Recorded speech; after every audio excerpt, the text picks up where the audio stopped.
سيدنا وإمامنا وقدوتنا محمدا عبده ورسوله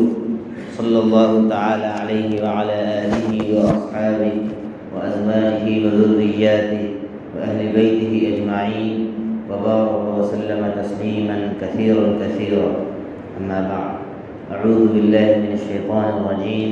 بسم الله الرحمن الرحيم.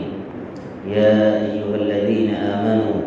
لا ترفعوا أصواتكم فوق صوت النبي ولا تجهروا له بالقول كجهر بعضكم لبعض أن تحبط أعمالكم وأنتم لا تشعرون. میرے محترم ایمانی بھائیوں، بزرگوں اور دوستوں، اس کائنات کا خالق اور مالک ایک اللہ ہے،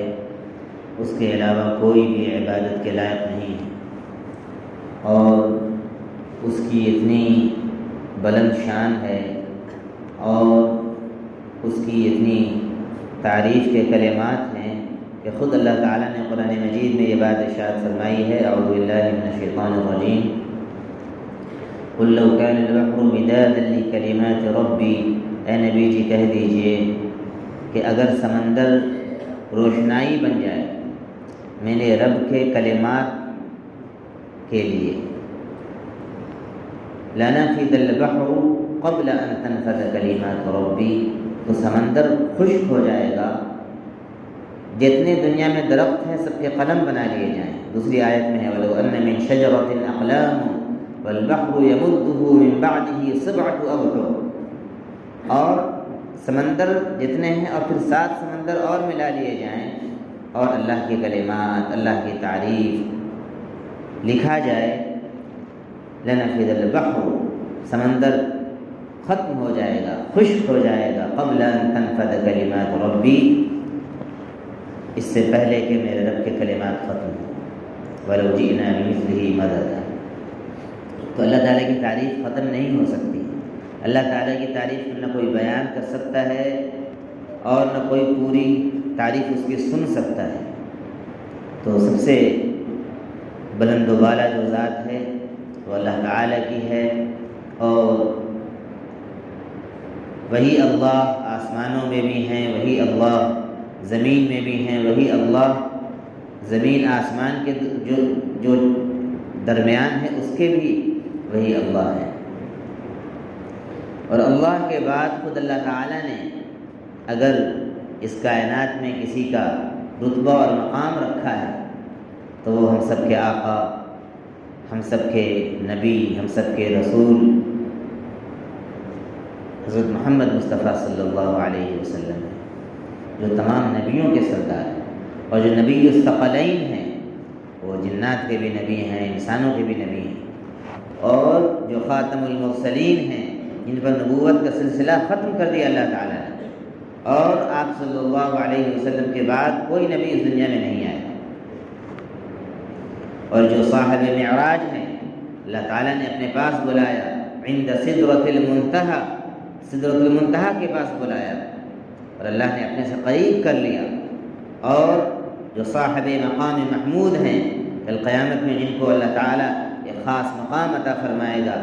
اور آپ صاحب شفاعت کبریٰ ہیں، جب سارے انبیاء، سارے حضرت آدم علیہ السلام سے لے کر حضرت عیسیٰ علیہ السلام تک، جب ان سے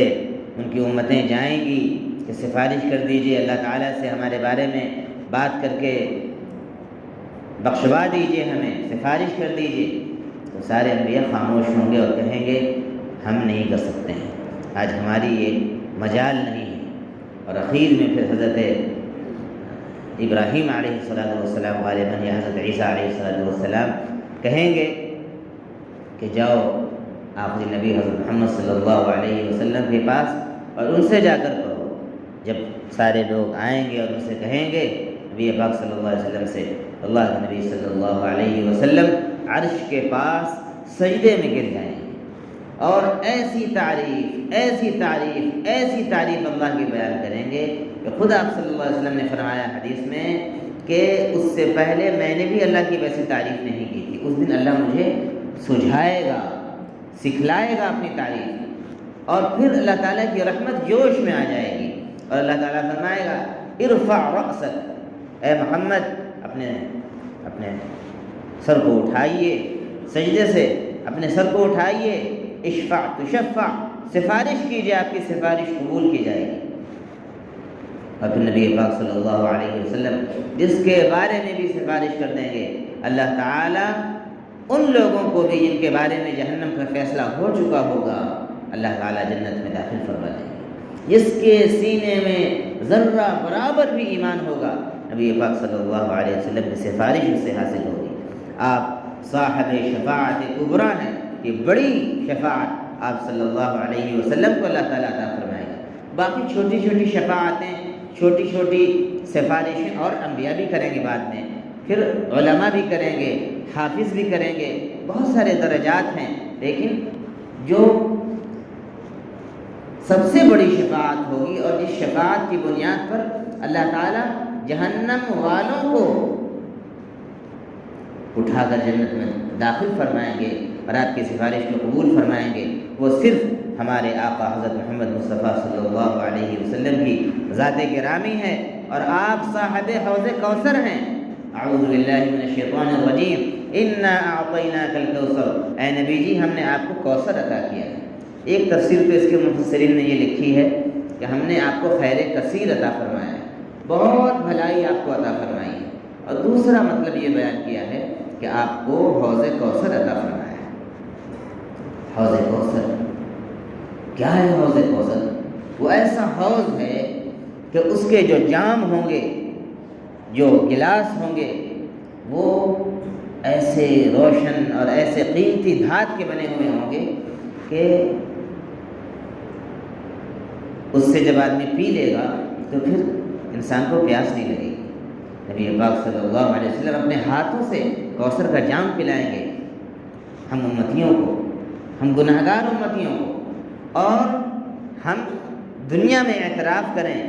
مانیں کہ ہم گناہگار ہیں اور اللہ سے توبہ کر لیں اپنے گناہوں سے، اور عمل کرتے رہیں اور ڈرتے رہیں، توبہ کرتے رہیں، تو اللہ تعالی ہمیں کل نبی پاک صلی اللہ علیہ وسلم کی شفاعت بھی عطا فرمائے گا،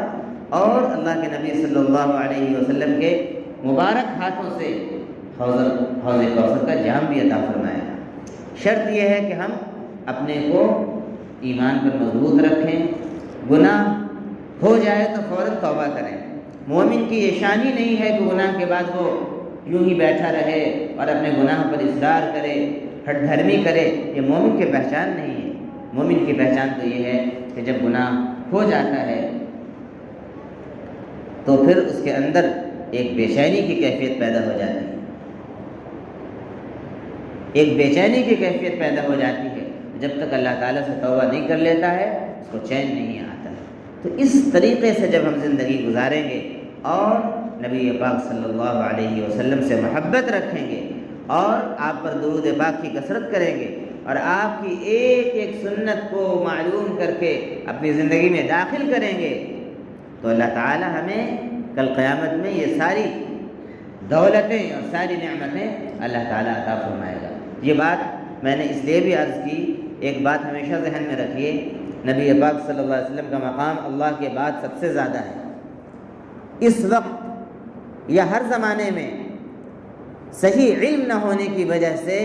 بعض طبقہ امت کا ایسا ہے جو بالکل افراط کی طرف چلا جاتا ہے، یعنی نبی پاک صلی اللہ علیہ وسلم کے مقام کو اتنا بڑھا دیتا ہے کہ اللہ تعالیٰ کے مقام تک پہنچا دیتا ہے، وہ غلط ہے۔ اس سے آپ صلی اللہ علیہ وسلم نے خود منع فرمایا ہے، لا تطرونی کما اطرت النصارى عیسی ابن مریم، مجھے اتنا زیادہ مت بڑھا دو جیسا کہ عیسائیوں نے عیسیٰ علیہ السلام کو بڑھا دیا۔ میں اللہ کا بندہ اور اس کا رسول ہوں، مجھے اللہ کا بندہ اور اس کا رسول ہی کہو۔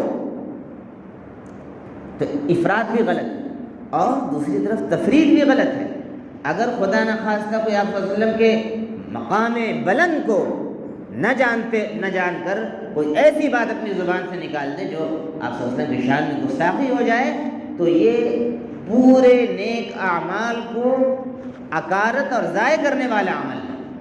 فرمایا گیا سورہ حجرات کے اندر، اعوذ باللہ من الشیطان الرجیم، یا ایھا الذین آمنوا لا ترفعوا اصواتکم فوق صوت النبی، یہ آیت جب آپ جائیں گے حج کرنے کے لیے اور مدینے میں روضہ پاک پہ آپ کی حاضری ہوگی، یہ آیت روضہ پاک کی جالی میں بھی لکھی ہوئی ہے۔ یا ایھا الذین آمنوا لا ترفعوا اصواتکم، اے ایمان والو دیکھو اپنی آوازوں کو نبی کی آواز سے اونچی مت کرو، ولا تجہروا لہ بالقول، اور نبی کو زور سے پکار کر نام مت لو، کجہر بعضکم لبعض، جیسے کہ آپس میں ایک دوسرے کو نام لے کر زور سے بات کرتے ہو، ان تحبط اعمالکم وانتم لا تشعرون، یہ اتنی بڑی گستاخی ہو جائے گی، بے ادبی ہو جائے گی کہ تمہارا سارا کیا ہوا اعمال، سارا کیا کرایا اعمال حبط ہو جائے گا، غارت ہو جائے گا اور تم کو پتہ بھی نہیں چلے گا۔ اس لیے میرے بھائیوں، نبی کی شان میں کوئی گستاخی کا کلمہ بھی کسی مومن کی زبان سے نہیں نکلنا چاہیے۔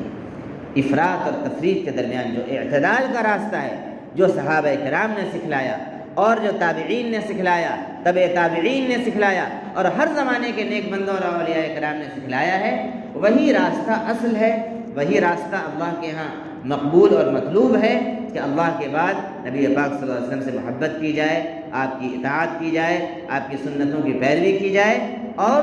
یہ اللہ تعالیٰ سے مانگا جائے کہ اے اللہ ہم تو گنہگار ہیں، لیکن اے اللہ کل جب قیامت میں نبی پاک صلی اللہ علیہ وسلم سے سامنا ہو تو اے اللہ آپ کی شفاعت ہمیں نصیب فرمائیے گا، اور اے اللہ نبی پاک صلی اللہ علیہ وسلم کے حوض سے جام کوثر عطا فرمائیے گا۔ یہ چیزیں مانگنے کی ہیں۔ ہم لوگ کیا مانگتے ہیں دنیا اور دنیا کی چھوٹی چھوٹی چیزوں کو؟ یقیناً دنیا کی حاجتیں آپ مانگیں، لیکن آخرت کی جو بڑی حاجتیں ہیں، کل اللہ کی دربار میں